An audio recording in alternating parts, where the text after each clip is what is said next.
It was supposed to be a simple job. Just another house inspection, another day at the office. But when I pulled up to the old, rundown house on Maple Street, I felt a strange chill wash over me. I'd been in a lot of old homes, some with creaky floors, some with long-forgotten smells of mildew and dust, but this one was different. The real estate agent had said it had been on the market for months, that nobody had been interested, that it was a fixer-upper, nothing more. But something didn't feel right.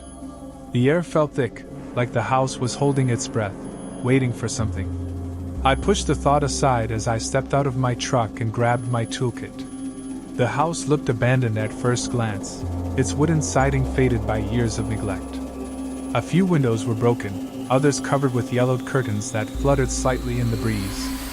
The front door was ajar, the wood warped, a symbol of the house's long-standing vacancy. It almost looked like it was inviting me in.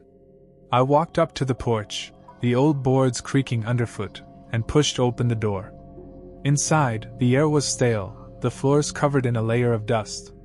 Cobwebs hung from the corners of the ceiling, and the furniture, though sparse, had a strange feeling of being out of place.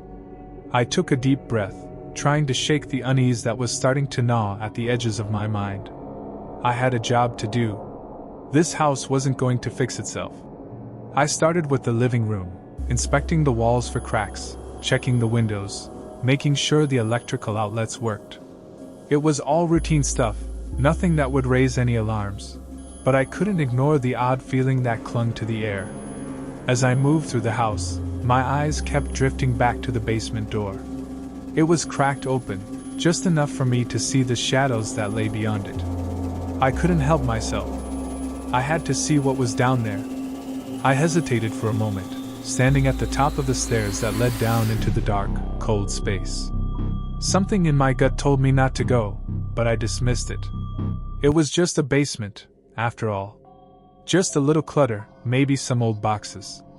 I could handle it. I grabbed my flashlight from my bag and descended the stairs slowly, the wood creaking beneath my feet with each step. The beam of light barely pierced the darkness, revealing the outlines of old furniture, boxes, and forgotten items strewn about. It was colder down here, much colder than the rest of the house, and the air smelled damp, like mildew and stale water. The floor was uneven, covered in layers of dust that hadn't been disturbed in years. But there was something else, something that sent a shiver down my spine. In the far corner of the basement, I saw something strange. At first, I thought it was just a pile of old clothes, maybe some rags or a tarp. But as I stepped closer, I realized it wasn't clothes. It was a person. Not moving. Not breathing. I froze.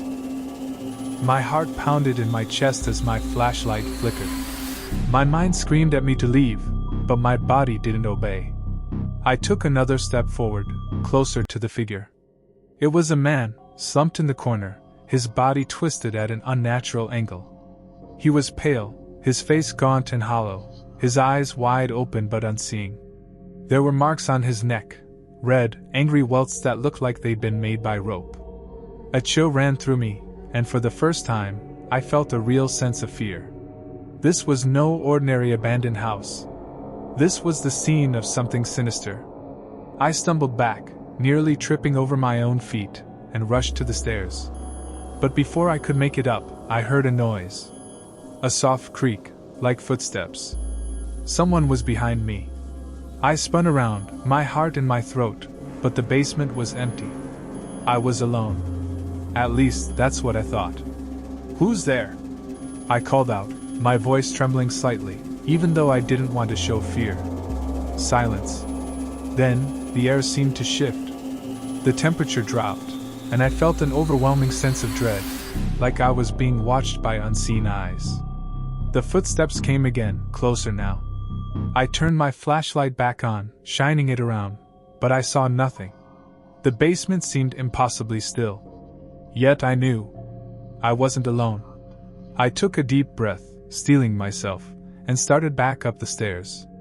As my foot hit the first step, I heard a voice, low and rasping, like it was coming from deep inside the walls. "Leave." The word was simple, but the way it was spoken made my blood run cold. It wasn't a warning.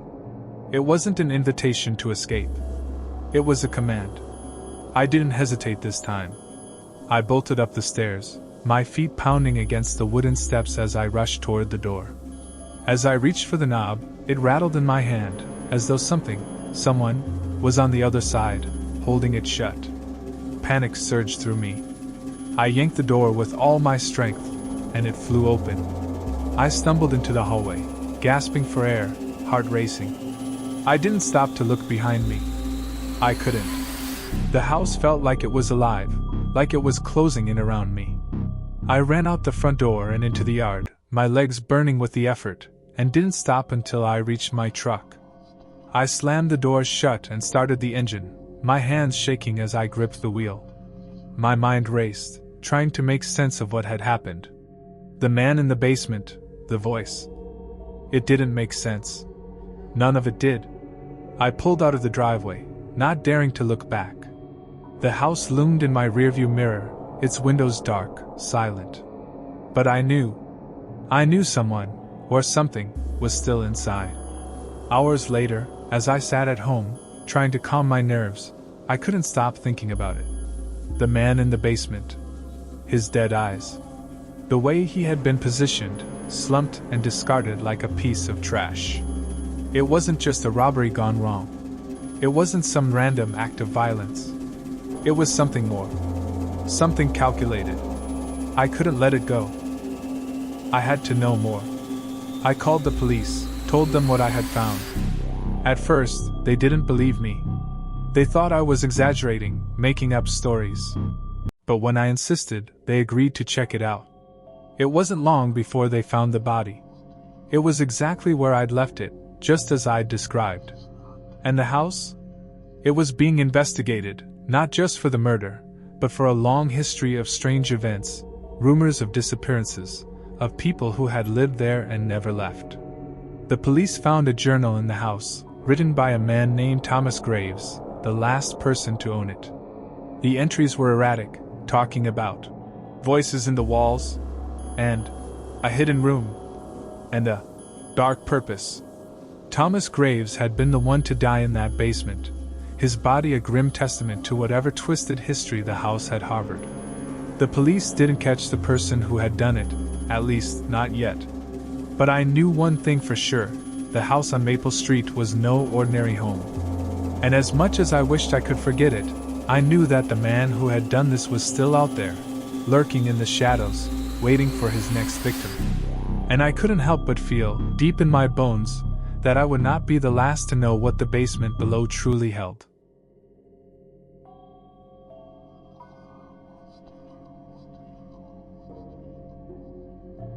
It was just another job, another house to inspect.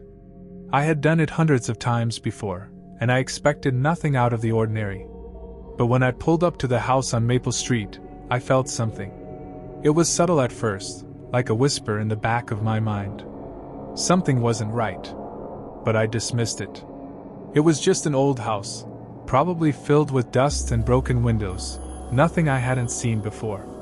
The real estate agent had said it was a fixer-upper, in need of some repairs, but nothing serious. It was just another day in my line of work. The house itself stood at the end of the street, isolated, tucked away from the rest of the neighborhood. The lawn had long since turned into a wild jungle of overgrown grass and weeds, and the once white siding of the house had faded to a dull, sickly gray. The windows were boarded up, some of the boards warped and cracked, as if they had been put there years ago and never replaced. The front door hung slightly ajar, a soft creak coming from the hinges every time the wind blew. It gave the house an eerie, abandoned feel, like it had been forgotten by time itself. I parked my truck in the gravel driveway and grabbed my toolkit, feeling the weight of the bag against my shoulder. The sound of my boots crunching on the gravel echoed in the quiet air as I walked up to the front door. I paused for a moment, staring at the house. There was something about it, something that made my gut twist uncomfortably. I shrugged it off, telling myself I was being ridiculous. I had a job to do. I couldn't afford to stand around and wonder what might be lurking behind those decaying walls.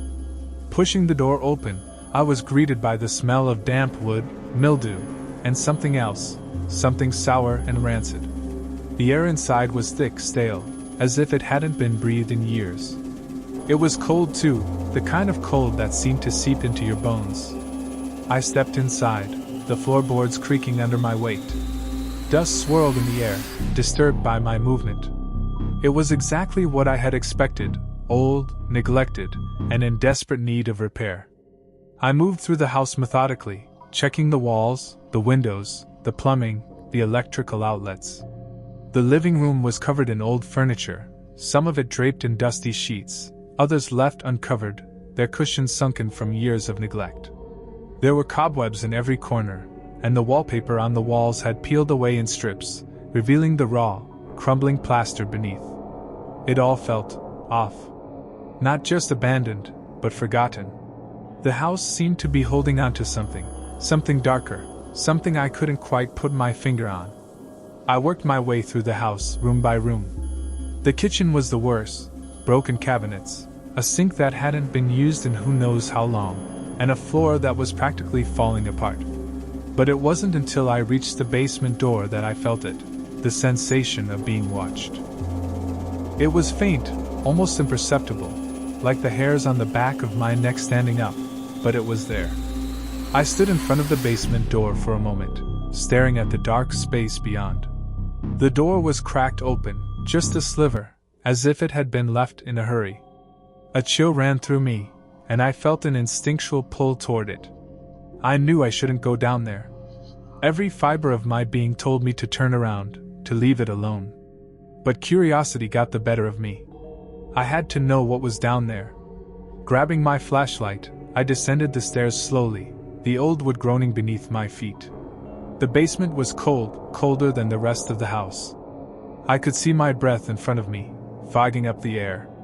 The flashlight's beam cut through the darkness, revealing an assortment of old furniture, boxes, and broken appliances scattered haphazardly around the room.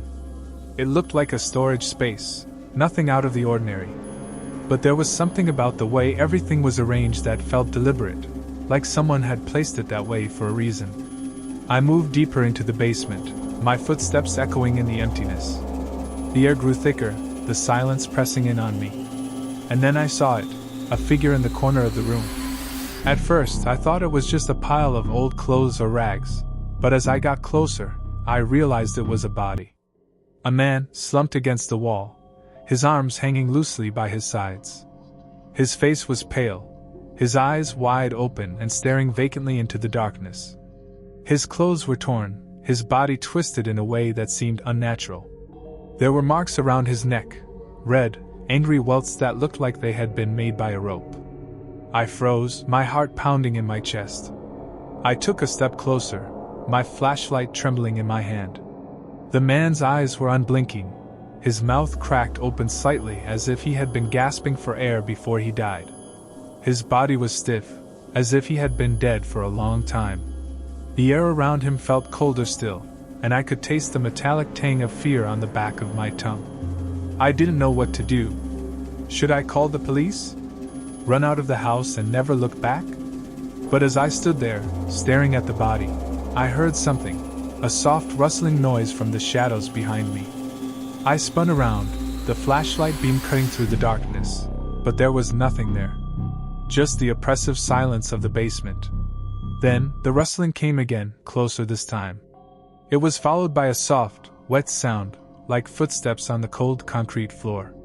My heart skipped a beat. Someone, or something, was down here with me.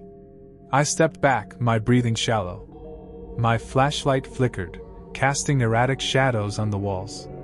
I swung it around, scanning every corner of the basement. But there was no one there. No one except the body. I was about to turn and run when I heard a voice.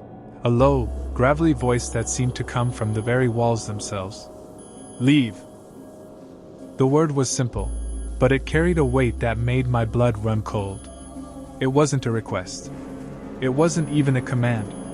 It was a warning. And as I stood there, rooted to the spot, I realized that whatever was in this house, whatever had been in this basement, was still here. I didn't wait to hear more. I bolted up the stairs, my legs moving faster than I thought possible. My heart raced in my chest, my pulse thundering in my ears. I reached the top of the stairs, but as I grabbed for the door, it wouldn't open. The handle rattled in my hand as if someone was holding it on the other side. Panic surged through me. I yanked the door harder, but it wouldn't budge. It felt like the house was alive, as if the walls themselves were closing in around me.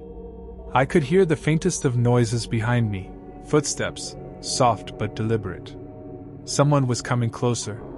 With a final, desperate tug, the door flew open, and I stumbled into the hallway. My breath was ragged, my legs weak from the adrenaline. I didn't stop running. I didn't even look back. I sprinted out of the house, through the front door, and into the yard. The air felt different outside, fresh, free of the oppressive weight of the house.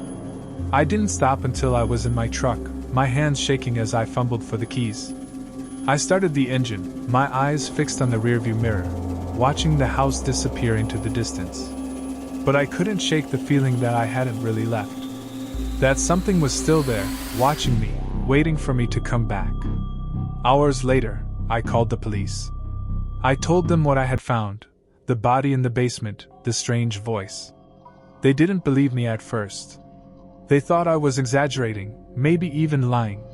But when they arrived at the house and found the body, they stopped questioning me. The man's name was Thomas Graves. He had been the last owner of the house, a recluse who had disappeared years ago without a trace. The police never found out who killed him, or why. But they did find something else, an old journal in the house, written by Thomas himself. The entries were incoherent, filled with ramblings about voices in the walls, a hidden room, and a dark presence that had been with him since he moved in. The house was sealed off, and the investigation continued. But no one really understood what had happened there. The body had been found, but the mystery remained. And as I sit here writing this, I still can't shake the feeling that the house on Maple Street isn't truly empty. That whatever was down there, whatever killed Thomas Graves, is still waiting, watching. And sooner or later, it will find someone else to claim. And it will never let them go.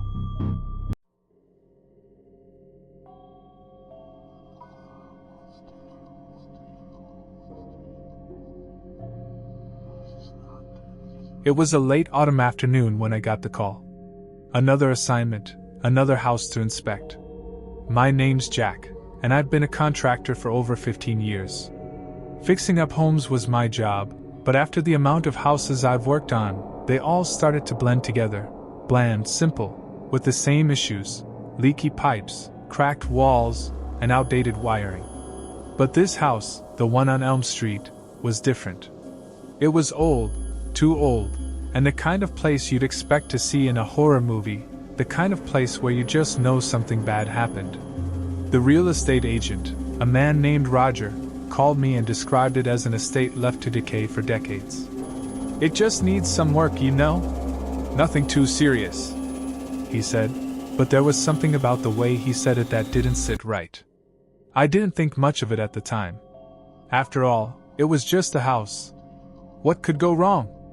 I pulled up in front of the building, the tires of my truck crunching over gravel. The house sat far back from the road, almost as if it was hiding from the world. The front yard was overgrown with weeds, the hedges unruly, and the paint peeling off the wooden siding.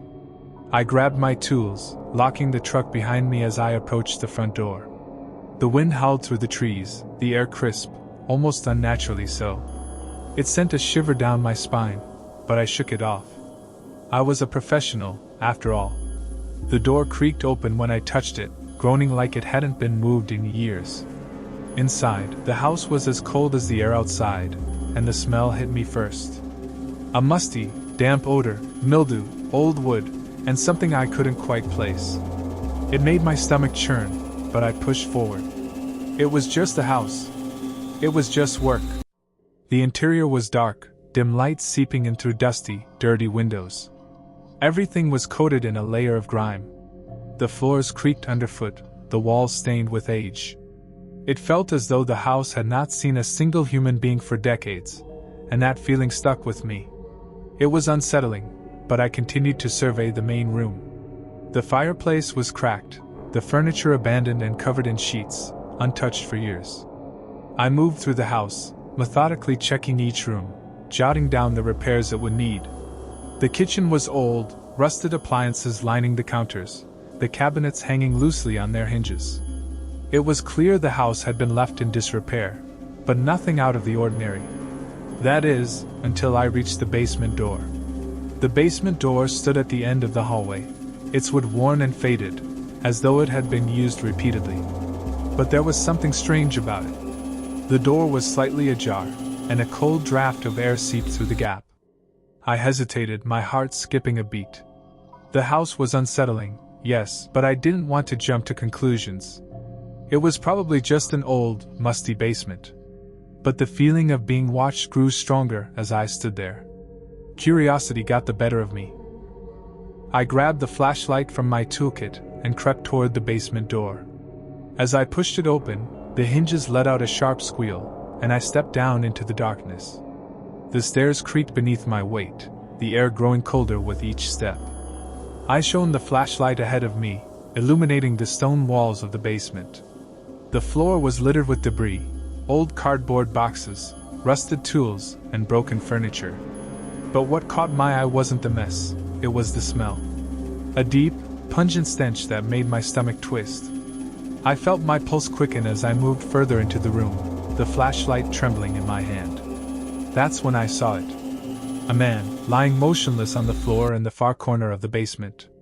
His body was twisted in an unnatural way, his limbs bent at odd angles, his skin pale. His face was expressionless, his eyes wide open, staring into nothingness. There were deep bruises around his neck, dark and angry, as though he had been strangled. I froze. My mind raced. Was this a recent death? Was he the previous owner? But why hadn't anyone found him before? I stood there, my heart pounding in my chest, unable to move. I felt an overwhelming sense of dread wash over me. But then, as I stood frozen, I heard something else. Footsteps. I spun around, my flashlight swinging wildly in the dark, but there was no one there. Just shadows, deep and unforgiving, shifting as the light flickered. I stood still, listening. The sound was faint but distinct. Someone, or something, was walking around in the dark with me. My breath caught in my throat, and for the first time, I felt genuine fear. I had to get out of there. I turned to leave, but as I made my way back toward the stairs, something grabbed my ankle. I stumbled, nearly falling over, but I managed to catch myself. I swung the flashlight around again, and this time, the beam revealed something that made my blood run cold. A shadow, tall and menacing, was standing in the corner of the room. The figure was motionless, just watching me. "Who's there?" I called out, my voice shaking. But the figure didn't respond. It just stood there, unmoving. I took a step back, panic surging through me. I turned to run, but as I reached the stairs, the door slammed shut behind me, the sound deafening in the silence. I pounded on the door, but it wouldn't budge. I was trapped. The figure moved then, slowly, deliberately, its footsteps echoing in the basement. It stepped into the light, and that's when I saw him.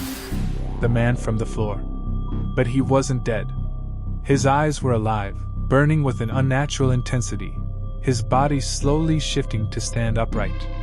His mouth opened, and for the first time, he spoke. "You shouldn't have come here," he said, his voice raspy, as if he hadn't spoken in years. "No one leaves." My heart raced, and the room seemed to close in on me. I turned to run, but my body wouldn't respond. I was frozen, unable to move. The man stepped closer, his smile widening unnaturally. His skin was stretched tight over his bones, and the bruises around his neck seemed to pulse with life. "You should have listened," he whispered, his voice cold and empty. "No one leaves. Not from here." I tried to scream, but no sound came out. The walls of the basement felt like they were closing in on me. The air grew heavier, thick with the scent of decay and death. My heart pounded in my ears as I backed into the wall, feeling the cold stone press against my back. Then, the figure was upon me. He reached out with one hand, his fingers long and skeletal. I could feel his icy grip on my wrist as he pulled me toward him, his breath cold against my face. The world around me spun, and in that moment I knew I wasn't going to make it out of this basement. Not alive, anyway. With a sudden jerk, the grip on my wrist loosened, and I stumbled back, gasping for breath. The figure was gone. I stood there, trembling, my body numb with fear. I was alone in the basement now. But the air had changed. It was no longer oppressive. There was no sense of danger. The house felt empty, as if whatever had been there had disappeared. Or maybe it was still watching me from the shadows. I ran up the stairs and out of the house, never looking back. As I reached my truck, I looked up at the house one last time. It stood silent, still, and as I drove away, I felt an overwhelming sense of relief. But deep down, I knew one thing: the house wasn't empty. It had never been empty. And one day, it would call to someone else. But not me.